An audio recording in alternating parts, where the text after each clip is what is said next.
আসছে, বুঝলে? রাখি রাখি, এখন পরে কথা বলবো। আনো আনো, তার সাথে কথা বলছিস? ও কেউ না মা, Mitali Mitali. No no no, ওটা মিতালি নয়, এটা তুইও জানিস আর আমিও জানি, তাই সত্যি করে বলছি, বল। না মা, সত্যি বলছি, ওটা মিতালি ছিল। দেখ অনু, তুই যদি সত্যি করে না বলিস তো আমরা জানবো কি করে? তাহলে মা বলছো, বলবো তোমাকে? হ্যাঁ রে বাবু, বল। ওর নাম রাহুল, আমরা না একই সাথে কলেজে পড়ি। ও কলকাতাতে থাকে। ও মা, তাই নাকি? তুই একটু ফোন কর, কথা বল আমার সাথে। সত্যি মা, তুমি কথা বলবে? আচ্ছা দাঁড়াও, তাহলে লাগাই ফোনটা।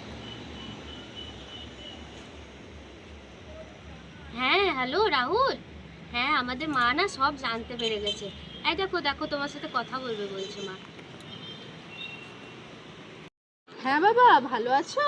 হ্যাঁ, আমরাও ভালো আছি। আমার মেয়ের সব গুণ জেনে যে তুমি পছন্দ করেছো, এটাই তো অনেক বড় পাওয়া। হ্যাঁ, আমার মেয়ের তো অনেক গুণ, তুমি জানো না?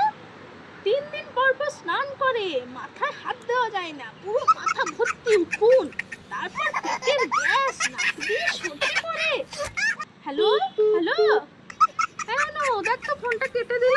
रे तो एल लग गए।